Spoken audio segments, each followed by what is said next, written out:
So welcome. The purpose of the Antioch College, State of the College, is to tell you as transparently as possible how our 169-year-old work in progress is faring.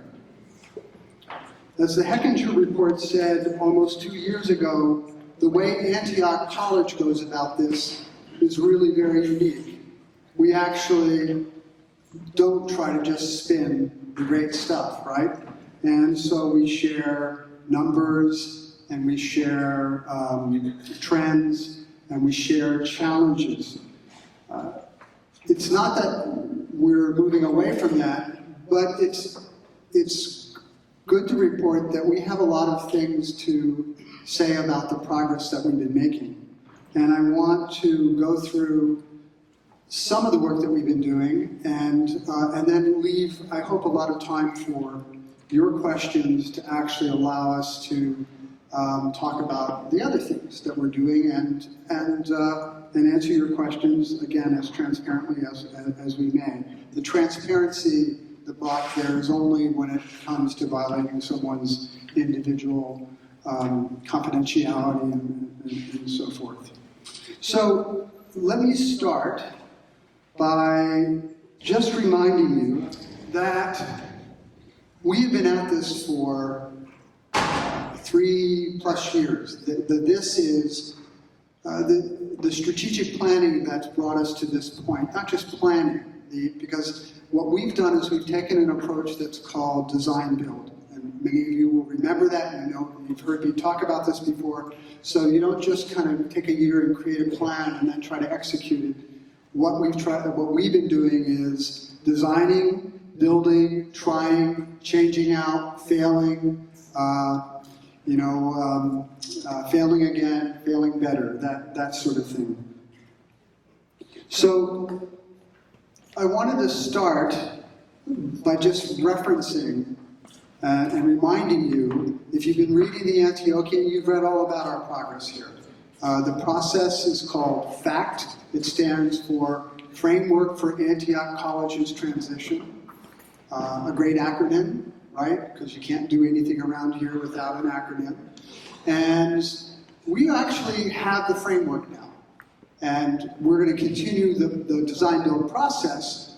But FACT, I'm really pleased to let you know, has largely been completed in terms of getting us the framework that we're going to, and you've been hearing about that and reading about it in the literature that we've been sending in the Antiochian. If you picked up a copy of this marvelous booklet on the work of our most recent graduates, or the graduates the year before, called Colloquia, you can read about the different building blocks that this design build process has put together.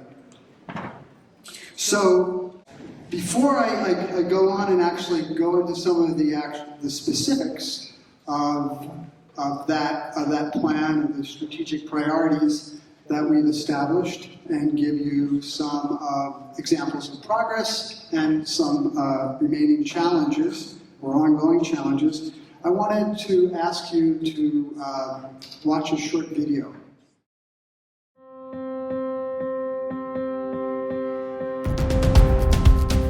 The circumstances in the world today demand bold action, bold vision. In the face of those, Antioch has designed itself to be a new kind of college that prepares students to live lives of intention, to use their imaginations to build the world that they want as opposed to the world that they're going to be granted. We've done this by giving students much more agency to create and own that education, to govern their college, to collaborate with their faculty, not only on content, but on ways of extending their classroom learning in the real world. We've developed 5 areas of practice, which we think are the maps to critical community and world issues: environmental sustainability, democracy, diversity, and social justice, well-being, creativity and story, and work, world, and resilient community. Through those areas of practice, students are able to own their education, to learn experientially, to be in service to something larger than themselves, to act for justice. we're asking students to really take charge of their own education, which means bringing agency and making choices not only about what classes they want to take, but what kind of professional engagement and communities of practice that they would really like to see throughout their time at Antioch. It's essential to us as faculty to get to know them and what their needs and their passions are so that they are really owning those pathways and making those decisions for themselves. The community we have can facilitate their success after they leave.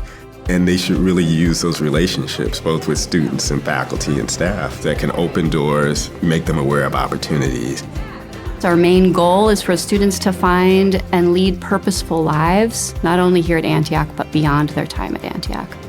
I knew I wanted to go to a school that had some flexibility in that way. If there's a class that we don't offer, create it yourself. I definitely take advantage of that opportunity many times over now with different professors, just creating exactly what my interest is in that moment. You are giving an opportunity to make what you dream, make it realized, and you're given the option in a lot of ways to make mistakes. I think it's important to have choice and autonomy in what you're learning about because there's so many wonderful, inspiring things to learn about in the world and important things. Here at Antioch, experiential learning is really our forte, not only experientially in the classroom and all over campus, but students have the opportunity to go out on co-op in cities all over the United States, sometimes in rural areas, even going abroad and working internationally. Co-op is a part of the year that you go to a real job that you have found or that your co-op advisor has helped you find, and you can get real-life job experience that is either a resume builder or is just something that is interesting to you in the moment. It can be as informative for students to figure out, wow, that experience changed my life, or that's a pathway I don't want to go down. And for our students now with our new curriculum, they're required to do that 3 different times, and they have an option for a 4th one. That's building a huge experiential resume. There's a lifestyle associated with the job, associated with some career that you don't really know until you're living that for months on end. You don't get a taste of what that is in the classroom. So I might have had a false impression if I just went through 4 years of school without any time or quarters where I would get credit for doing that work. So I really appreciate that it's built into the curriculum. It facilitates it. Acting for Justice has been a part of the fabric of Antioch College since its inception. Students have been involved in the anti-war movement, Freedom Summer during the Civil Rights Movement, consent before the current Me Too movement, and students are continuing that legacy in contemporary issues such as Black Lives Matter, rights for the LGBT communities. They don't make social justice scary here. They make it something doable that you can do in your classroom, that you can do in the real world. I think Antioch is definitely trying to give us these tools to go out and enact that change. But I think the way that they're teaching us to fight these things is by communication and by empathy. I've had the time of my life here. And it was just something about Antioch, the passion that they had about reform, fair housing, fair jobs, just giving people that are returned citizens an opportunity and a chance. This place has saved my life. Had I not chosen this place and went to the other schools, I don't know that I would be where I am in radio, where I am educationally. I don't know that I would have learned what I've been learning here. We know that the conventional liberal arts college model doesn't work. And it doesn't matter how progressive or innovative the school is, but the financial model is broken and the educational model is insufficient.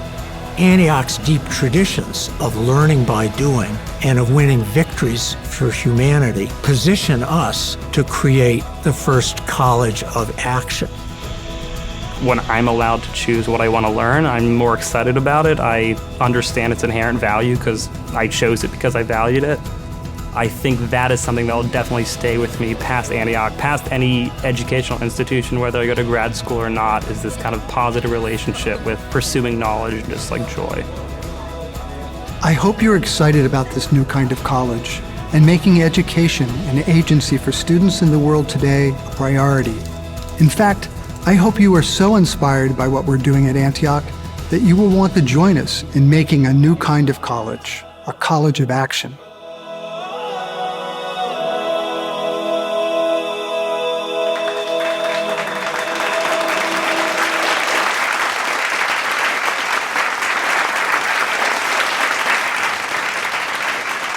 You want to join us? Well, of course you already have. We've locked the doors. Wasn't that terrific? Yeah. And I think it really so eloquently sums up in 6 minutes what it usually takes me 6 hours to run down, and what we've been doing these past 3 years through the fact process and what this framework now looks like. So I want to go through, as I said, some of the strategies that we're employing to build on what we call these landmarks. Own your education, learn experientially, and act for justice. And one of the first strategies that we've had as we've developed this strategic vision is to say, from the start, we need to honor and sustain the historic values of this college. And you may not have encountered exactly this phrasing or these words when you were at Antioch, or even recently when the college reopened. But we believe, and I know from talking to many, many of you and many others, that these values, these landmarks, are things that have pulled forward and that are the foundation for the new kind of college, the college of action that we're building. And so I want to not go deeply into each of these right now. I think you've seen examples over this past week of how our current students are owning their education, and you saw some in the video. And I think you know in your own Antioch stories how that was true. And I think you also have many examples, as many examples as you have co-ops at least, about how this college promotes learning through experience. The most powerful, by the way, pedagogy for human learning, and one that Arthur Morgan brought to the college 100 years ago, or nearly 100 years ago. The last value landmark that I do want to stop on for a bit is act for justice. And that actually is the oldest of the Antioch values. What president put us in the predicament that we're in now in terms of having a landmark that requires that everything that we do as an institution and that everything that we do as individuals associated with this institution has to square up around the value of justice in the world. Yeah, hardest man, right? I know some of you have that tattoo on your backs. I haven't seen it yet, but that's for the dip dance. So this idea of acting for justice, I want to pause there just for a second and say that this is done in many different ways. This isn't just about going out and protesting. It's something that each of us must come to. We, this past March, had a group of students who led a protest related principally to our falling short, our institution, Antioch, falling short on commitments regarding the sexual offense prevention policy. And this was a real wake-up call, as they say. And it took great courage on the part, I believe, of these students to stand up and ask us to do the right thing. And that made a huge difference in terms of how we move forward on educational programming and how we structured our new budget to support new positions and advocacy around the SOP and also the racial discrimination prevention policy. So I want to acknowledge, first of all, those students as our teachers around those issues. And I would like also to give a shout out to Myla Cooper and J.P. Robinson and our new Associate Director of Gender Equity Programs, Candace Flowers-Taylor, who are leading our work moving forward in this area. And if you're there, if you're here, just raise your hand. Thank you. Many of our faculty also in working very hard to actually take what was a difficult situation and turn it into something that is moving the institution forward. I also want to call out that this year we had the opportunity to be open to something that wasn't on the schedule. Has that ever happened to you? That happens to me every day around here.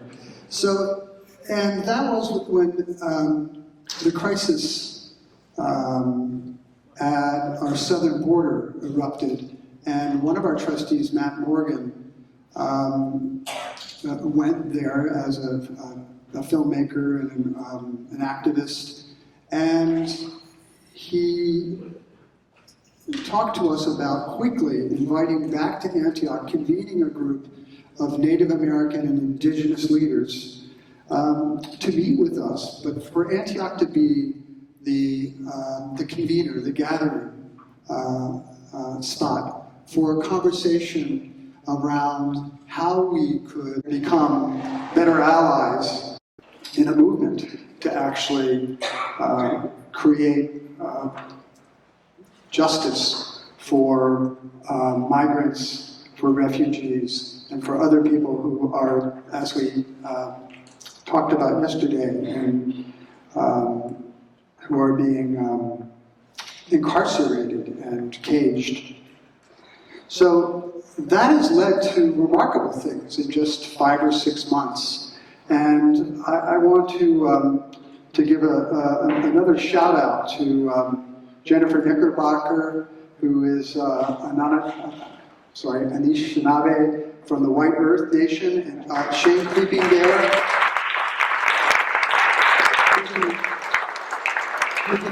the Kiowa tribe of Oklahoma, Richard Krantz, the Dean of Co-op and Experiential Education, and again, Trustee Matt Morgan, for helping to keep us open to possibilities and ways that we could grow around this important landmark.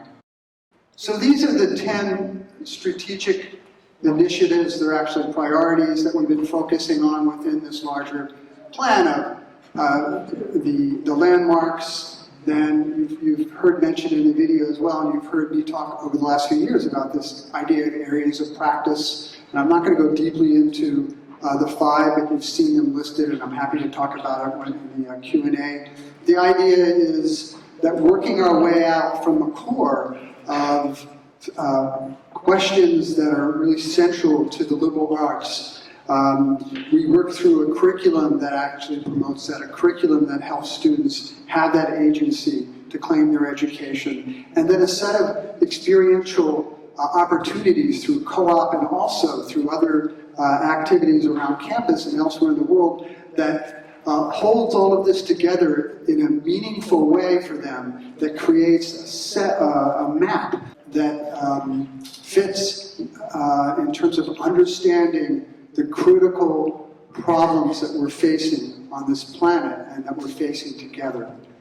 I want to go back to this honor and sustain our core value in educational philosophy just for a second. That connects to those 3 landmarks. I want to say that in thinking about that, for these last 3 years, and talking about the idea of acting for justice, we wrote that this new American college that we are developing, it has a principled core, and at the very, very center of that principled core, as a college of action, we must never forget that human dignity is fundamental to our vision for Antioch because it's indispensable to the expression and development of individually and commonly held freedoms. This is what René Dumas called the open totality of being a human being, and what violates it are attempts to reduce what it means to be human, and what allows a human being to maintain dignity. So, in reflecting on this, and the work that we've been doing recently, and the acknowledgments that we made at commencement around the land that we occupy illegally, I wanted to acknowledge something else, and that is that despite that this college faced challenges when it reopened 10 years ago, when it was closed by Antioch University, and over these last 3 years, and as I reflect on our recent development of these landmarks, that great pain and suffering was caused by some of the decisions that were made at that time, and that have not been ameliorated in the sense with acknowledgement or apology since then. So I want to recognize that many former faculty, most former faculty of this institution before it closed, and many would be alumni who are no longer part of our community, or they don't feel as if they can be part of our community, have suffered that pain, indignity. I want to acknowledge that I fully understand that after the reopening of the college, many faculty and students' lives were deeply disrupted when those faculty members were not brought back. As the president of Antioch College, I want to officially apologize for the pain that was caused. And as we move forward, and as long as I am president, Antioch College will strive to honor and respect all of its members and members of its wider community.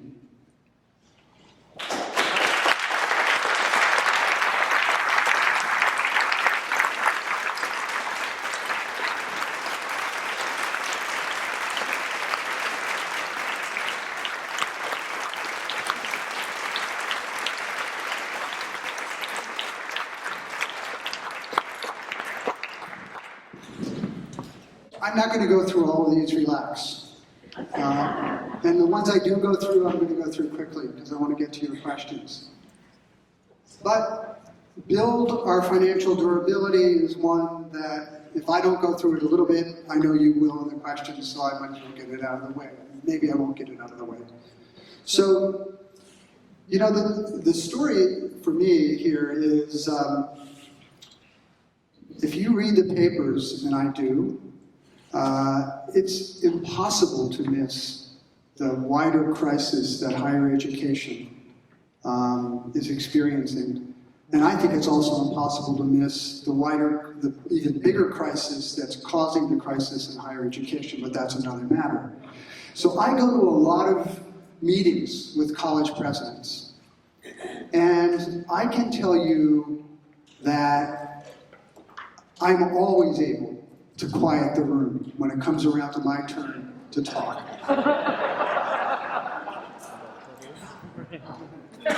There, you know, the first GLCA meeting I went to was, you know, the first chat was about football teams. When we got to budgets, and I said, well, you know, we have an $8 million deficit in a $22 million budget. There was silence for 15 minutes. And everybody wanted to buy me a drink later. So I'm happy to report that we don't have an $8 million deficit in a $22 million budget. Our budget this last year was between 14 and 15, so we lowered our budget. We've been extraordinarily disciplined in cost control management. But we've recognized, and I may have said this last year, I think I did, that our challenge is not cost control. Our challenge is revenue.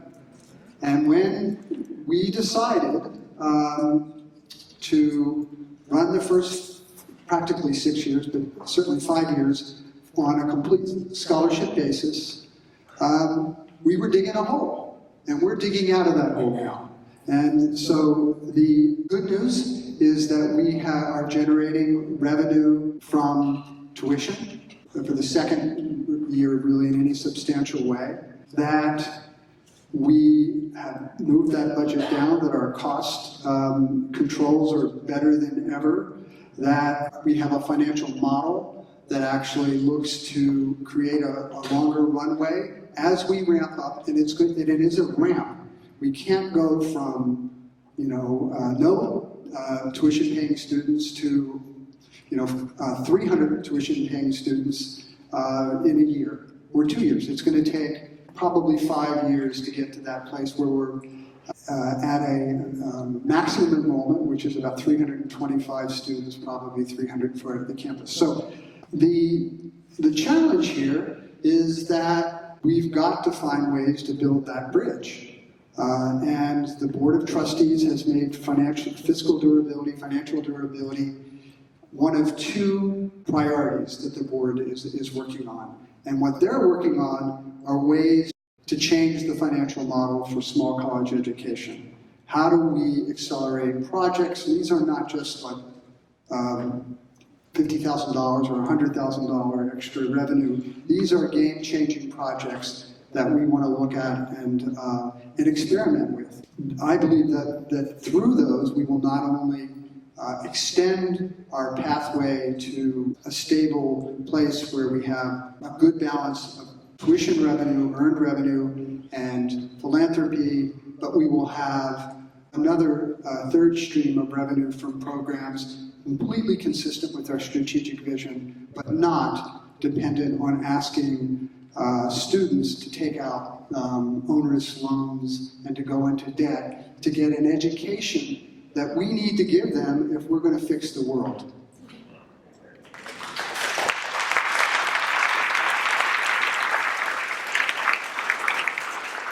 So here I want to give some shout outs to the working committees of trustees, faculty, staff, and students.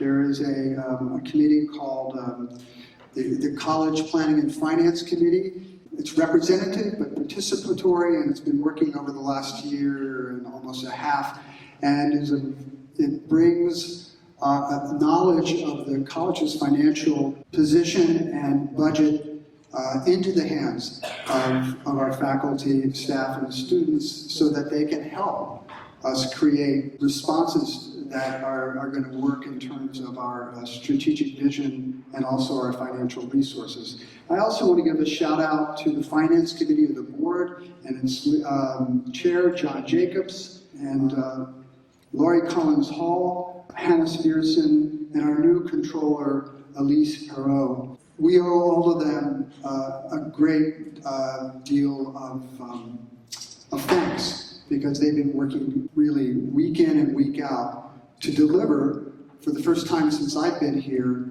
a budget that greatly reduces that budget deficit, that allows us to offer compensation increases to our employees, modest cost of living increases, equity adjustments, and to restore reduced salaries for most of the administrators who took pay cuts in 2017.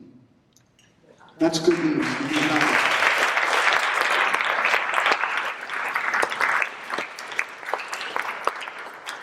So the other thing I know you're going to ask me about is, that's the wrong slide. Okay. Well, I think maybe I'll just stay here for a second. Is increasing enrollment. This is critical, obviously. I said this last year. It is of our strategic priorities it's not down there because it's not really up at the top with fiscal durability. But growing our enrollment is not an easy thing. I mean, I just told you about the predicament for higher education. Every college and university in this country is trying to do what? They're either trying to grow their enrollment or they're trying to keep their enrollment stable. And the demographics aren't in our favor. The number of college age, that would be 18 to 22-year-old students coming out of high schools is greatly reduced. And the increase in college ready and available students is really coming from populations that we haven't been very prepared to serve. First generation college students, students from marginalized either economic or social sectors, students whose have never heard and whose families haven't heard of what a liberal arts college is or does. Least of all one maybe in Southwest Ohio. But we know that in order to make Antioch work, we not only need students, we need to have the right kind of students. The kind of students that you've been meeting this weekend, the kind of students that you heard about and saw in the video, the kind of students that remind you of you, right? That's what this institution is going to depend on in the future. So we have prioritized in terms of our strategic resources, building, increasing enrollment, and that means also finding the right leadership for the area of enrollment. And I'm pleased to say that almost 2 years ago we hired Garriott Louima to be our Dean of Admissions and External Relations. And in that space of time, Garriott has given extraordinary leadership to this area, especially in terms of building the systems and working to create a companion financial aid program that can look to packaging and scholarships. And then also we've just started to really build and coordinate alumni recruitment efforts as well. So last year we recruited around, I think we ended up around 48 students, and we got those 48 students from around 274 applications, and we accepted about, I think, 122 students. Does that sound right, Gary? Yeah. This year, because of the efforts, now I'm going to tell you the number. We're actually looking at about the same number, and that's not what our goal was. Our goal was 65 students, and it looks like right now we'll end up about where we were last year. However, we increased applications by 54%, from 274 to 422.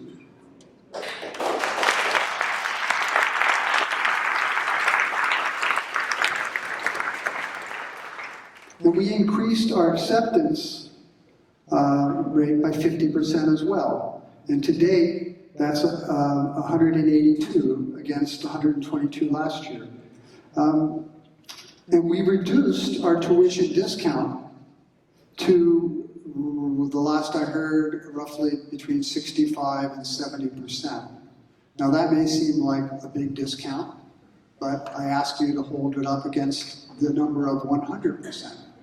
And that we're able to move it down. Now, the challenge is obviously converting those applications and those admitted students, right, to students who are going to come here. And that's called yield rate. And our yield rate has dropped based on those numbers. But we know that one of the it's on a dial that the issues that's challenging us are in fact the economics in this country, and that students and parents don't want to borrow.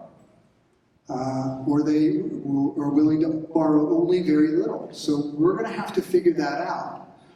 So Gary, a shout out to you. I'm going to tell you about what Gary's reward is in a second. And to his team in financial aid and admissions. Very hardworking people. So yeah.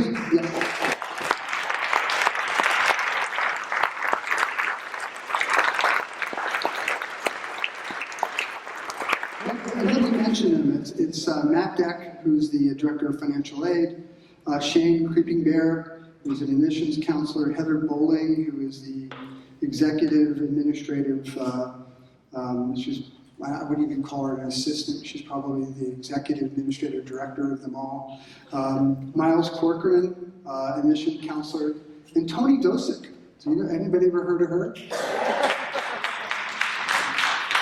Who's the alumni volunteer coordinator there and coordinating the alumni recruitment team efforts. So recruitment is only one half of the story of enrollment, right? What's the other half? Right. So our retention, did I tell you I was going to be like not spinning? Okay. Our retention has been really miserable here. And it won't do us any good to hit the number that we're targeting of 65 students or 75 students if we lose half of the students within a year, right? And then another half, and you know. And that has been happening on several of the classes. So our retention is poor, it's 59%. Fall to fall, generally, up to this year. But for the class we enrolled last year, so here's the good news, but I can't give it to you in a number where you said it was 80%. Well, did I say the number 80%? Yeah, so we won't know this until fall census, but it's that class which was recruited to this idea of own your education, learn experientially, act for justice, right? To the program that we've been developing is at this moment retaining at a much, much higher level. And I think it was around 80%, but we'll know in September. So congratulations to everyone on that. What I think Gary's reward is to now take on, in addition to enrollment, retention, but we're not.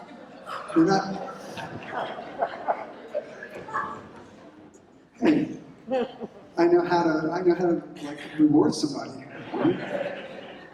We're not thinking about retention, just retention. We're thinking about student success, right? It's like, what is the whole thing? It's not just keeping you here, tying you in a chair, and making sure you don't leave for 4 years. Because there's co-op, right? They've got all these chances to escape.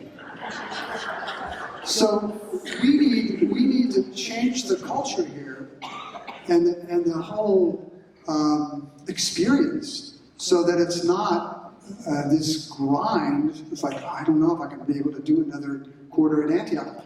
It's like, I can't wait to get back to that college. I can't wait to go on that co-op and then get back to the college, right? And that's what student success defines. And it's not just in the classroom, it's not just on co-op, it's the entire, when I said before, this whole envelope of an experience, right?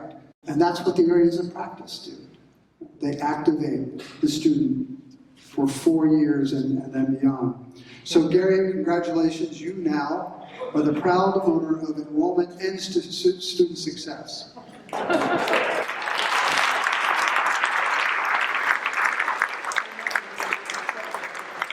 And working with Gary, so those of you on the team who just sort of cite relief, maybe a sigh of relief.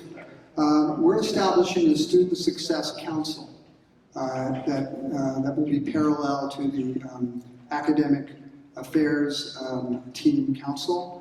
And that Student Success Council will be led and facilitated by Garriott, but it will include Kevin Magruder, who is going to be our new Vice President for Academic Affairs, and I'll talk a little bit about that transition.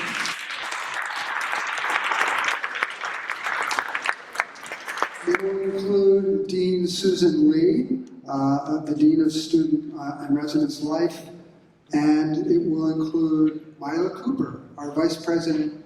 See, here's another great reward for you. You did a great job. You get a shout out, you get another job. So, forge partnerships. One of the things that's been evident to me for a long time, actually, and not just since I got to Antioch, is that the competitive zero-sum, winner-take-all model that we pursue in terms of our economies and our educational system is one of the real millstones that's pulling us under. And if competition ever really was the generative force in evolution, and there's a lot of questions about that, and I think Charles Darwin actually didn't believe that at the end either, then if it ever was, it's not now. And what we need to do is become, as a new kind of college, a platform for forming partnerships and collaborations that actually share resources, work with other organizations, allow there to be common purpose that can solve problems, and we certainly have many of them to solve. So the college is looking at how do we forge partnerships, and how do we make them collaborative, and how do we model collaboration? And I just wanted to quickly mention that we're not just thinking about that with other colleges. In fact, for the most part, it needs to be with unusual suspects, the kinds of organizations that you generally wouldn't think a college would partner with, right? So we're looking internationally to development organizations. We're looking to some major we've been invited into some really exciting conversations outside of the state, nationally, with organizations like Heifer International and Winrock. We're looking so to the horizon for those things, but at the same time, we understand that our roots for Antioch College are in Yellow Springs, Ohio, and they have to be strong roots. They have to be developed, and we can never again allow ourselves to chase the shiny objects, as one of our trustees says, like the cat chasing the shiny ball all around the place. Does someone want to apply for that? So our process for forming partnerships has to be strategic, right? We have to have criteria around mission alignment and all that good stuff. And I just wanted to mention, I mentioned some of the tantalizing possibilities. Those aren't developed or even talked out yet. But closer at home, locally, we have great relationships with community-based organizations here in Yellow Springs, and we're creating stronger relationships with organizations in Dayton. And so, to give you an example, the Agraria, the Arthur Morgan Community Solutions Institute, started this sustainable agriculture program. Our faculty and students and our graduates are actually deeply involved in that and making that program work. And there's such synergy with the environmental sustainability efforts that we have here on campus with that program. We have a number of our board members and faculty members who are serving on the boards of these community organizations. One of them is Home Inc., which looks at creating more affordable housing. here in Yellow Springs. And the village of Yellow Springs itself has invited and supported greater partnerships across the community, but especially around the college, because they recognize that we can be an anchor for, as Arthur Morgan did, for the development of the whole community. So we're invited to participate in the Yellow Springs Community Development Corporation. We have a seat on that board. And the new village manager of Yellow Springs, Ohio is Josue Samaran, class of 2006, Antioch.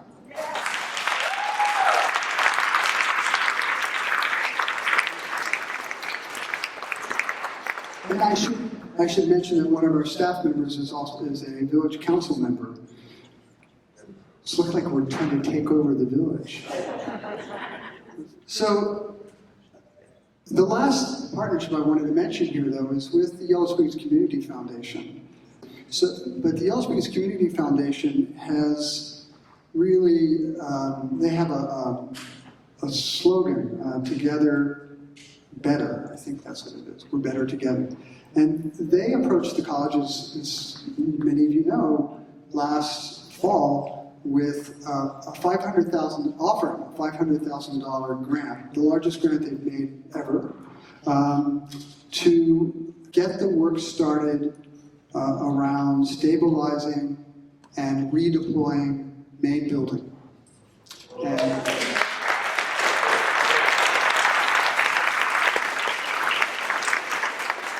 And I can say that that would not have happened without that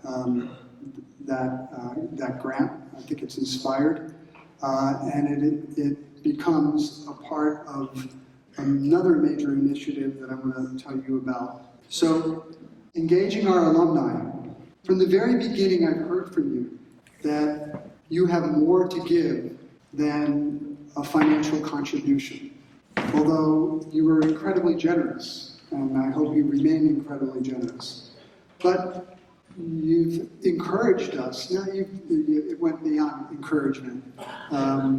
You kept repeating over and over and over and over again. You know, it's like, what are you going to find ways to really tap our talents? And if this reunion shows anything, it shows how talented our alumni are.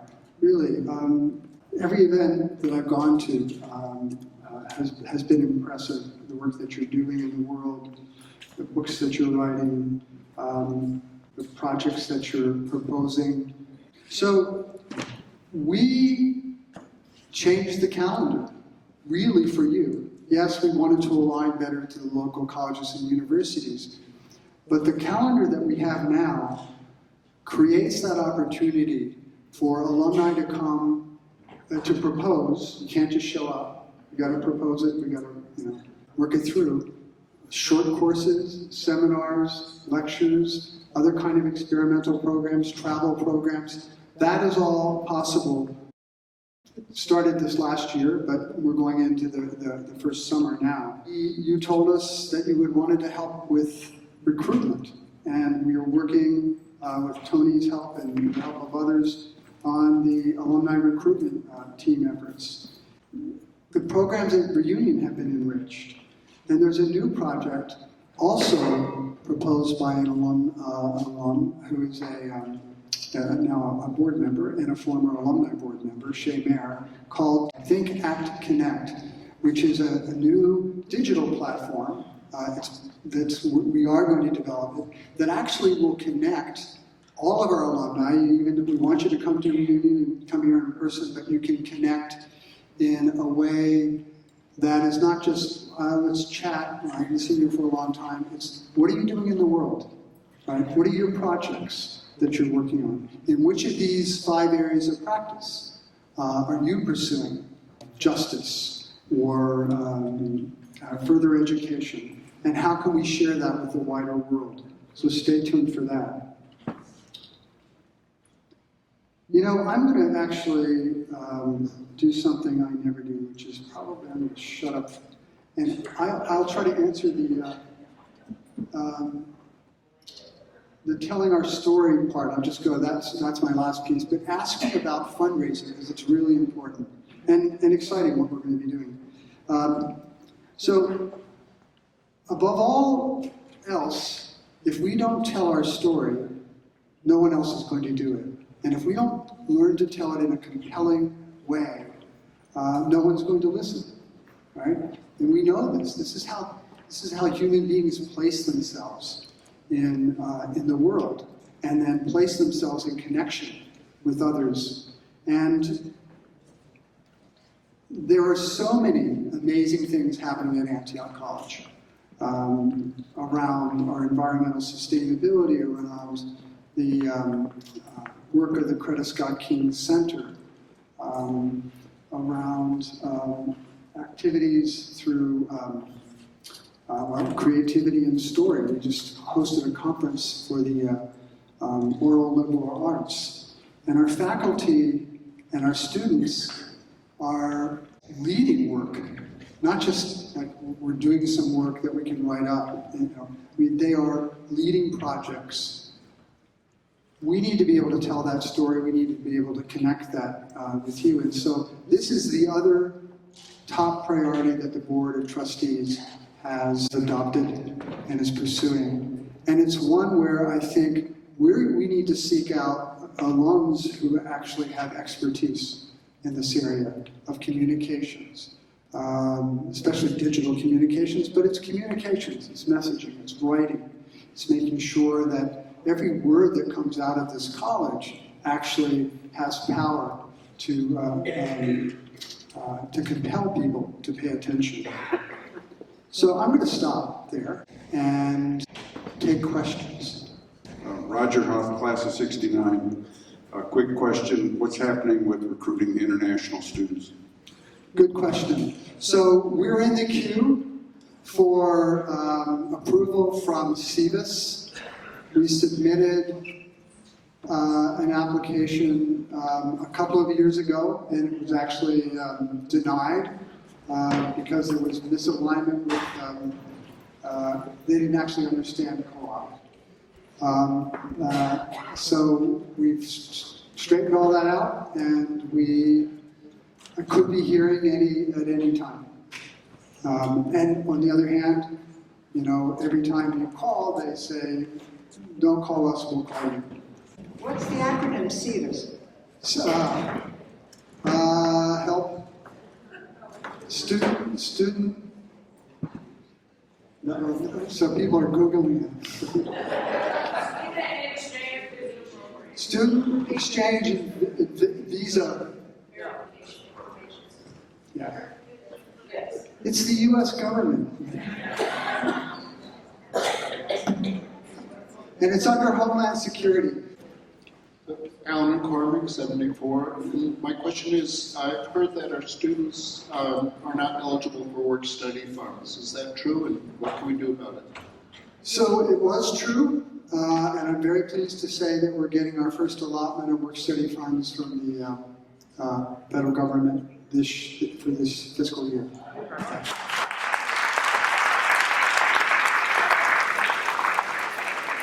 And it was true not because of anything that we did wrong. What's your line about Washington, D.C.? It's not our fault. But it had to do with you get accreditation and then you wait and you can't apply for, and then you have to be certified for certain things. It takes a couple of years. I think you told us that we're spending about $15 million a year for a student body of, I heard somewhere, 130 or something like that.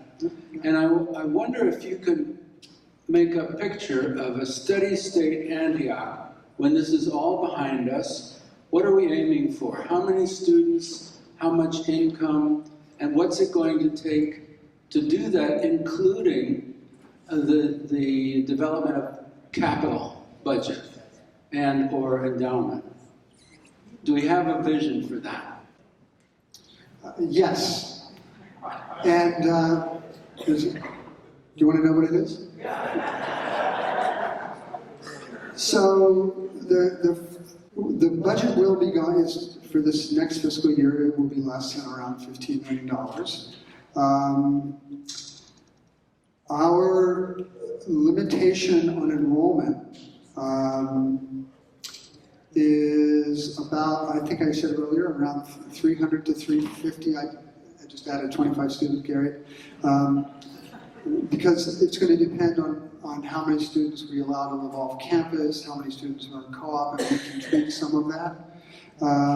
But the real physical limitation is on dormitory space, and even that 300 to 350 depends on our bringing West back online completely, which is not a terribly expensive proposition. A new dormitory, on the other hand, is a $10 to $15 million proposition, and so we haven't put that in our 6-year strategic budget model.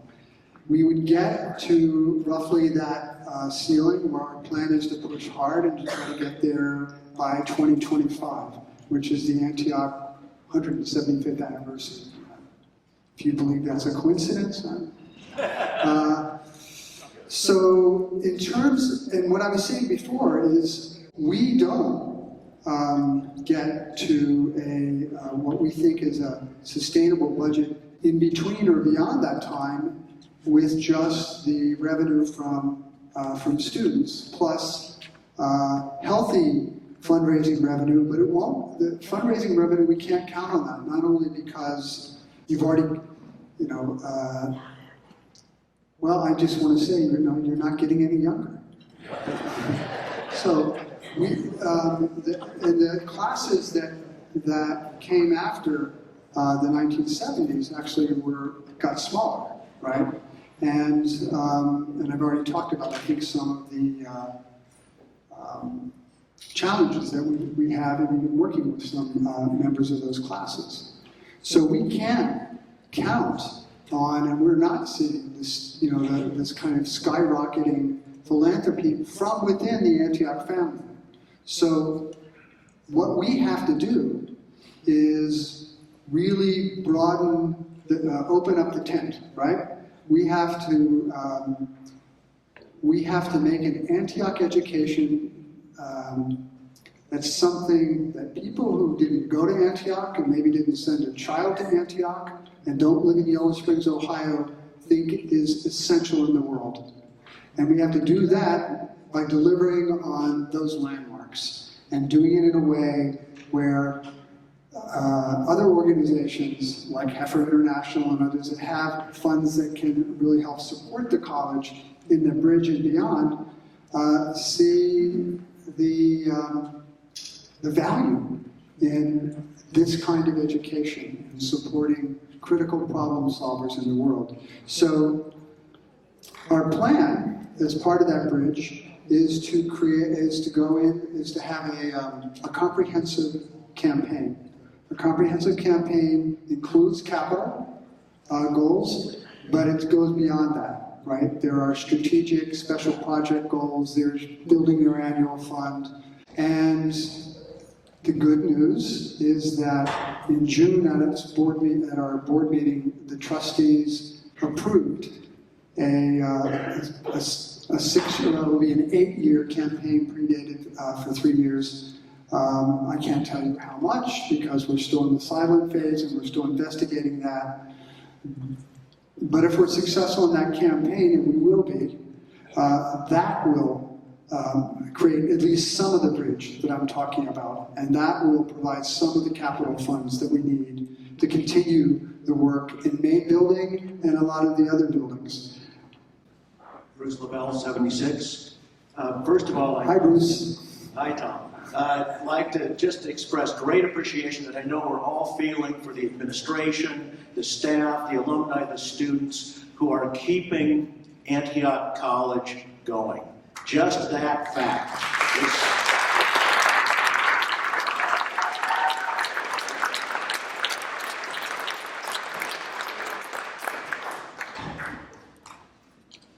Semantics are important, and I may have misunderstood something that you said early in your presentation here. The campus is one of the great assets physically, culturally, on the balance sheet that the college has. And if I heard you correctly, you indicated we are illegally occupying this land. Is that what you said? What I said, yes, I did say that. I said we were occupying. I have a follow-up. Okay, all right. We are, through our Antioch education and others, firmly committed to ethics. And to hear you take a position that puts us on the wrong side of holding this asset is very unsettling to me. And I just, because it was such a significant statement, I wonder if you can please clarify what your meaning is. Yes, I can, and thank you for asking that question, because I think it's important. It wasn't a throwaway statement, and it's something that I think bears a good deal of thought and dialogue. Historically, we are on the wrong side. That statement is based on my belief that we're on the wrong side of history. And that the more that we're open to understanding the nature of the settling of this country and many other countries around the world, places that weren't countries but were lands, where there were people, you know, who stewarded and lived and understood the ecological systems, and people who were dispossessed of their rights and treated in horrendous ways in terms of their dignity as humans. And so our visitors, and this isn't a new movement, by the way, I just want to say that the visitors to our campus last fall gently just reminded us of this. They talked about this being a sacred area, this actual area, you know, the Glen Helen and this whole area of Ohio is sacred grounds. That Tecumseh was here and tried to organize First Nations people. So the statement was to say that under U.S. law and under U.S. Constitution, we're not illegally occupying the land. Morally and ethically, I'll leave it to you. I mean, I'm not trying to force my view of this down. I know that this alone could be a 5-day conference, and I'm serious about how. So knowing this, if we accept this, what do we do? You know, beyond acknowledgement, what do we do? And I think some of our faculty and our students, I know, and our staff members are way out ahead, as usual, in trying to create space for us to develop the understanding and appreciation for what it means to act for justice at the times that we're living in now, and how that relates to the settlement of this country and, as I say, you know, many other places around the world. So, not an easy answer, but I really appreciate the question. I hope that helped a bit. I think it's another opportunity for Antioch to demonstrate leadership in acting for justice. I agree.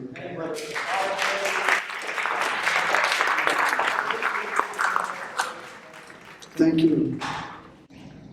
I'm going to come up because I want to address not just yourself, you can, sure. The other. Can you hold it to your? Yes. I'm Pete Creelman. I'm class of 1967. I drove here from Phoenix, Arizona. It's about 1,900 miles. I like road trips.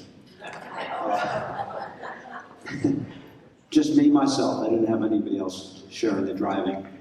I want to share something with you, and it relates to an idea that I'm proposing for consideration in terms of expanding enrollment and increasing revenue.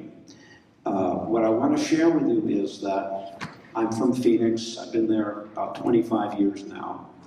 And I started taking classes at the community college, Paradise Valley Community College. It's part of the Maricopa County Community College system.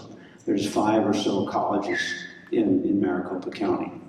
And I started in 2004 and taking classes in creative writing. And I was taking them for credit. I'm a returning student as an adult. And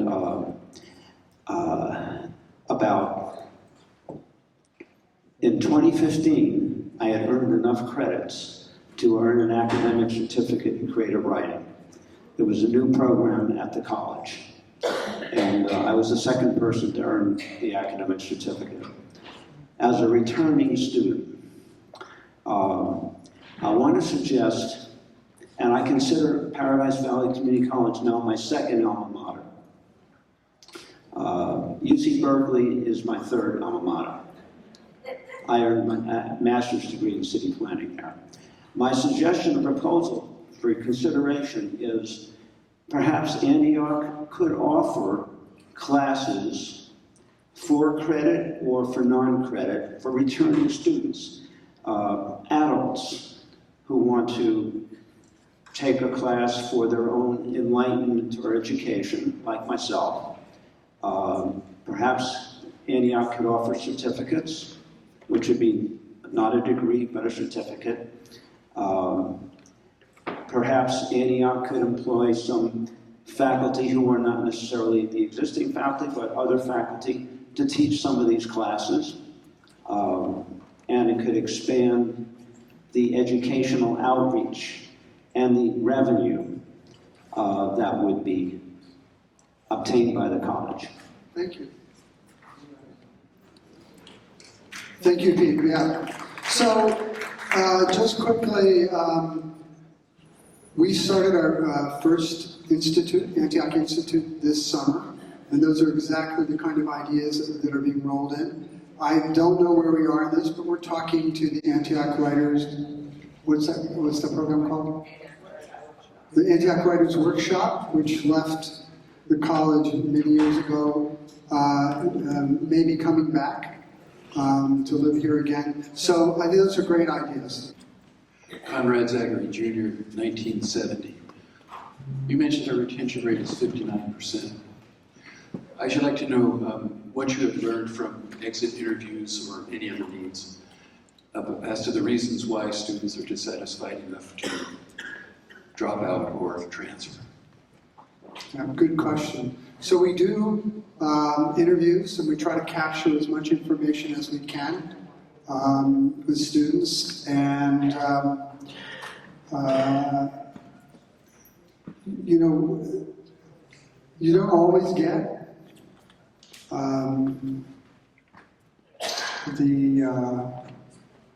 you might get a set of reasons, or you might get a reason that's there. Often, this is true generally with retention, that there are financial reasons or things happening in the family. Here, I know, though, we also get a real sense of dissatisfaction around fit and environment, and that's particularly true in the residence halls, and how difficult it is, and our smallness is, just magnifies everything 100x. So the student, I think I've hit on the big buckets. Gary, am I missing any big thing? Financial, personal, academic fit, and then just college environment. Those are the things that we learn, and what we talked about just this the other day, when I said we need to kind of flip the experience, so that rather than seeing this as this really, really difficult thing to survive, that we've created such a compelling set of experiences that even around solving difficult problems, there's energy generated rather than energy lost. And one of the ways that we intend to do that is, and the areas of practice fit into this too, is to look beyond the main experience from the classroom or co-op and say, you know, we're learning all the time and in every single space. And so our community life program, our residence life program, will be taking a very different approach towards building community in the dorms, you know, and it's not like we set up these rules and if you break these rules, you know, we're going to punish you. That's not conducive to helping people learn how to deliberate with one another. Now, one of our areas of practice is deliberative democracy. You know, deliberation is a really highly human skill. Are we teaching that? In some of our classes, perhaps, but you know, in the dormitories, I don't think so, right? And so Myla Cooper, who also does double duty as the convener along with Kevin Magruder of our area of practice called Deliberative Democracy, Diversity, and Social Justice, is looking to the Kettering Foundation, is looking to other, the Democracy Project, for ways that we can begin to build, bring in the tools and the skills and the experiences for us to really reverse, I think, what is a negative flow of energy. And that will push the retention up, and that will create an atmosphere that emphasizes student success as opposed to Antioch survival. Did anybody see that jacket I was wearing the other night? Yes. Yeah. So that was made by a first-year student. And when I got here, I gave her a jacket and asked her, you know, to put her senior project on my jacket. Well, her senior project was called Antioch Survival. And there's a little pamphlet in it. Next time I wear it, you should fish it out. It's called the Antioch Survival Manual. But that, you know, so it was meant to be humorous, but every student understands, you know, that there's truth to how hard this place can be, especially as a small college just getting started again. Thank you for that question. Thank you, everyone.